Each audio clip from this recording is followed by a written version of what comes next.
Yes, but it's all one. It's all one because it's nothing and something at the same time. Let's give another example of what we spoke about in the previous session, that you can be convex on the outside and concave on the inside simultaneously. As we said a few days ago, we had Matan Torah, Chag Shavuot, the giving of the Torah.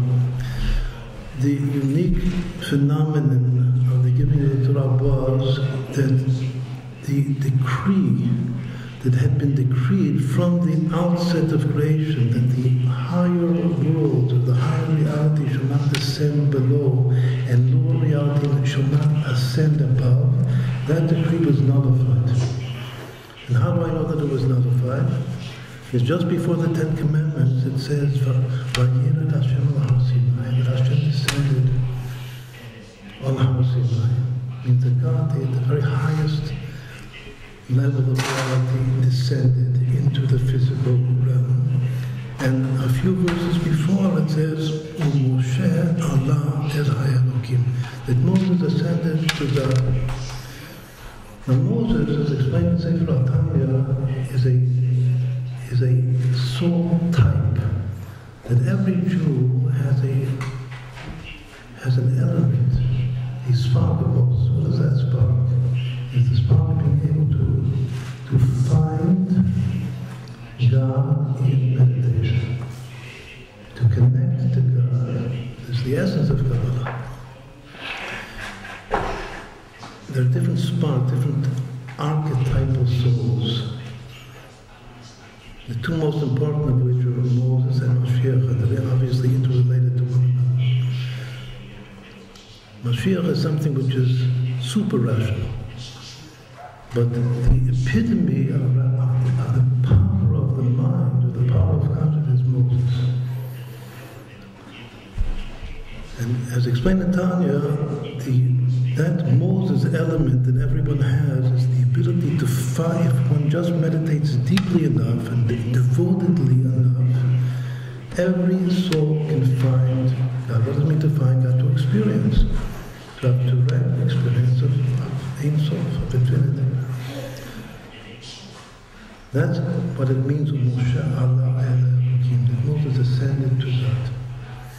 But that's called breaking, annulling the primordial decree that the higher shall not descend, the lower shall not descend. Moses ascended. He went straight to God. But God also descended. But that seems to contradict the principle that we said in the last session. We said that if a person goes up, it's like a projection upward, which is a chotam bolet milamata.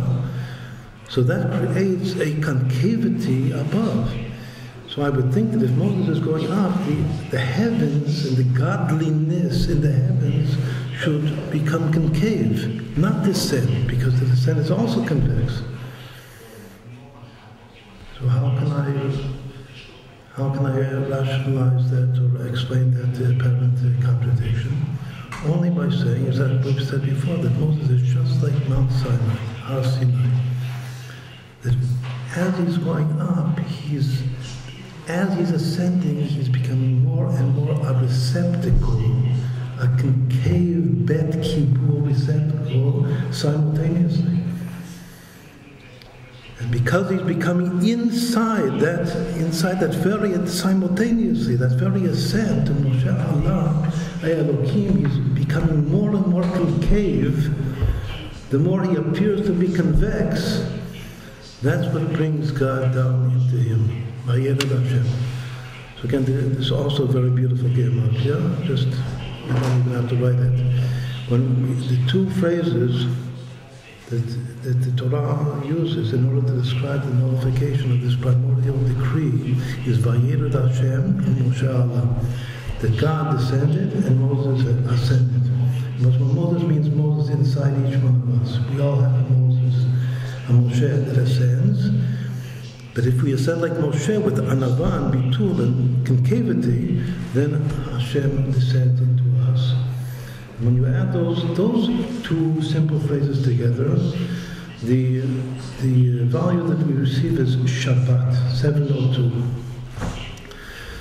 This is an experience of Shabbat. As we said before, had Adam and Eve waited just 3 hours, it would have been Shabbat. Shabbat would have entered, and then the tree of knowledge would have become all good, all onik Shabbat, all pleasure. And what is pleasure of Shabbat? Pleasure is, there's something self-conscious about pleasure. If a person is nothing, he doesn't experience pleasure in the normal sense of the word pleasure. Experience pleasure, you have to be something. There's a mitzvah on the one hand. What is Shabbat? Shabbat is the day that we're onik Shabbat. We're supposed to enjoy Shabbat. So that enjoyment together with being nothing, that's the perfect unification of the Hagashata I and the Hagashata Yesh.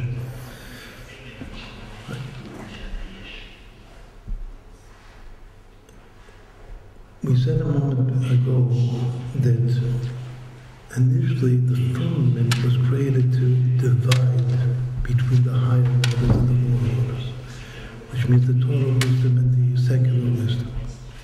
But now, in our times, in Messianic times, that very same firmament serves to unite the two. Because it also has its outer function and its inner function. As we said before, most often the innerness is the very opposite, or appears to be the very opposite of the outerness.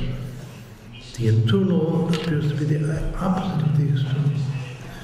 But now this takes us to another Klal Gadol B'Torat HaKabbalah.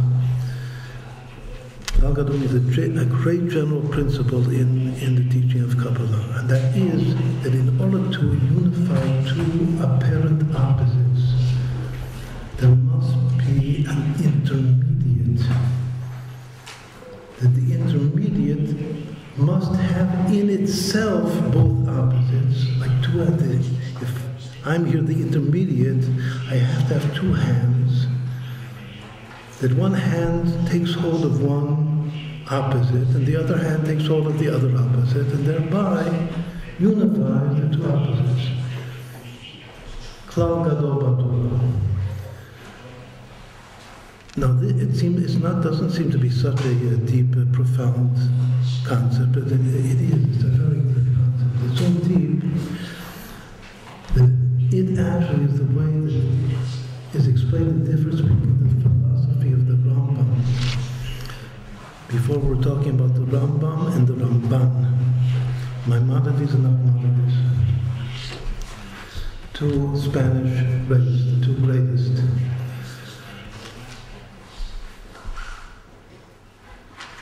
The Arizal says that the source of their souls are the 2 peot. As we said before, the Arizal were very deep into Gilgulei Neshamot.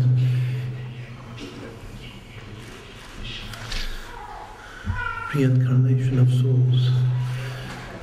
All of our souls, everyone here was in Adam. It's a part of the primordial soul. Adam and Eve also were one in the beginning of creation. The Arizal says something that obviously nobody could just dream up, that the Rambam and the Ramban complement one another, because they are the 2 peot of Adam Arishon. In the world of Atzilut, in the terminology of Kabbalah, they are the 2 peot of the Eran Pin of Atzilut, of a certain persona, parzuf, a level in the world of emanation. We'll explain in a moment what that means, the world of emanation. In any event, the peah is the lock, the headlock of the hairs with it. Traditionally is left at least a little bit of hair on each side. The Ramban Nachmanides, that he is our special soul that we're commemorating, is the right peah of Adam Arishon. And Maimonides, the Rambam is the left. And if your origin is in the left, then you are great in the revealed part of the Torah. If your origin is in the right, then you are great in the concealed part of the Torah. So that's the way the Arizal explains it. Actually, they complement. They're the same thing, just one is on the right, the other is on the left. That's why Maimonides, the Rambam was the greatest sage in the Nigale, that revealed the body of the Torah, but he codified all of the 613 commandments of the Torah, all the details. But the special unique thing about Nachmanides Ramban is that he also revealed, as the first actually to openly speak and reveal the concealed part of the Torah. Together with also being a very great sage, one of the greatest sages, maybe in his generation the greatest sage, also in Nigale. But the chidush, the innovation, is that he for the first time openly spoke in Kabbalistic terms. What is the difference between the right and the left? The left does not recognize the secret of the memutza mechaber, of the intermediate that can connect two opposites. What does this mean? If the right does recognize it. The right recognizes that the rakia, the very same firmament that differentiates between the higher and the lower boroughs, it itself can be the power to unite the two together. But the left will not recognize that. If it divides, it divides. Not only will it not recognize that it can also connect, the very theoretic concept of a mutzam chaber, an intermediate that much more takes hold of two opposites and thereby connects them, is not in his mentality. It's not a philosophic concept, it's a Kabbalistic concept. So it's very, very important to understand that philosophy is analytic reasoning. In the terminology of Kabbalah itself, philosophy, like the Rambam, was the greatest, not one of the greatest sage in Niglan, the body of the Torah, is the greatest Jewish philosopher of all times, Maimonides. But philosophy does not recognize paradox. That's the difference between philosophy and between Kabbalah. In a sense, it does not recognize paradox. It's analytic reasoning. It's called binah. It's the left brain. Just like he's the left pe'ah, he's also the left brain. Does not recognize the simultaneous existence of paradox by means of a memutza mechaber. But the right does. That's the whole difference. The right is wisdom, it's chokhmah, is the intuitive brain, not the analytic brain. What is the simple example of this? In all of the philosophy of Maimonides, there is God and the world. And when I say the world, I can mean many, many different worlds, but it's all created worlds. In general, the created worlds are three, which are Bri'ah, Yetzirah, Siyah, the world of creation, the world of formation, the world of action. But they're all created in the sense that they're objects. They're, so to speak, that's not material objects, but they're angels. An angel is also an object. When you reach the highest, the climax, the epitome of the highest of these worlds, which is the world of Bri'ah, then there's just one simple quantum leap to God. And there's nothing in between. But the philosophy is the Rambam is that there is God, the Creator, and there is the creation. It's called Yesh Elokim, V'yesh Bri'ah. What is Kabbalah all about? Kabbalah is that there's something in between. Sounds very, very weird and strange. There's something in between God and creation. What is that thing which is in between? That the Rambam, the Maimonides, will not recognize at all that there can possibly be something in between. It's either God, it's either the Creator or the creation.